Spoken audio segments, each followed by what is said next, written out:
Hey everybody, sorry it's been a while. I've been working on a few projects. Wanted to share a couple quick stories on some clients that I've been coaching, some takeaways for you guys.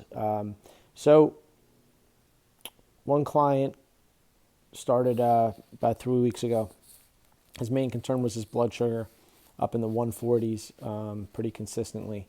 So we spent about 90 minutes on the phone the first time we talked and really mapped out a good plan for him. We talked about a bunch of things.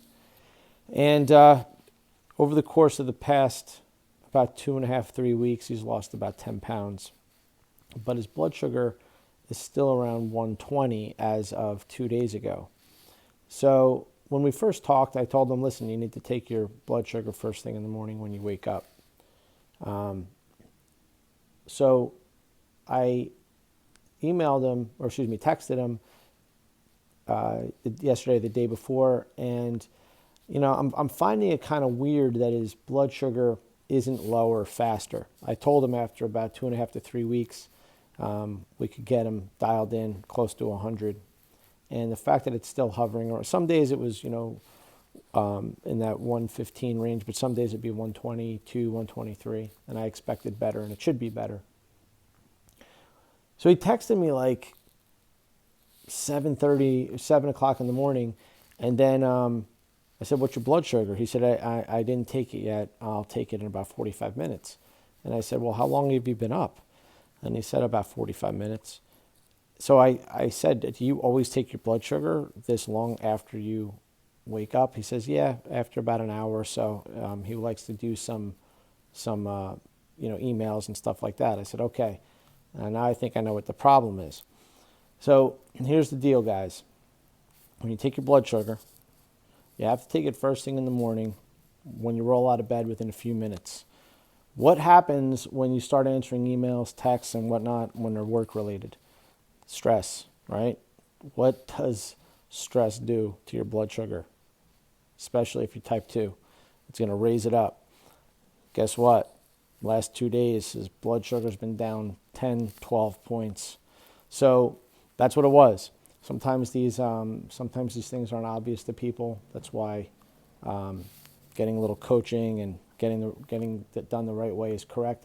But more importantly, guys, how we manage stress certainly matters. So starting off your day with some of those breathing exercises so that when you go into your texts, emails, clients, you have at least a good baseline of calmness and access to your parasympathetic nervous system. When you just wake up, roll out of bed, and start going a million miles an hour, it's not good for you. It's not good for your blood sugar. It's not good for your stress hormones.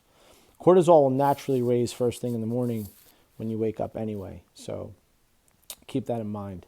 Another client, met with him face to face. His main concern was his blood pressure. Kind of a long story to this one, but he's had a battle with blood pressure for quite some time. But the main takeaway of this, without going into the whole conversation, because we also had about a 90-minute conversation, but we've talked about this in UTC seminars and maybe not emphasized enough, maybe not, I don't know. But when we're talking blood pressure, we're talking about a couple elephants in the room. One is, are you hydrated? So staying hydrated is super, super important. The other one is, and I usually go into this when I'm talking about salt, potassium. I tell you guys, salt is not the problem that's raising your blood pressure for most people. But even if you're over salting, it's not the salt, it's the balance of potassium to sodium that's the problem. So again, we've gone into greater detail here, but here's just a stone cold fact. You need to get about 4,700 to 5,000 milligrams of potassium a day. That's a lot of potassium. And the average person isn't getting it. What percentage of the population is getting that amount of potassium in a day? About 2%. That's it. So when you're getting, now all of a sudden, if you're getting way too much sodium and you're not balancing it out with water and adequate potassium from fruits and vegetables, you got a problem. You've got yourself a big problem. So it's not the sodium. It's the fact that you're getting the sodium without the water and without the potassium.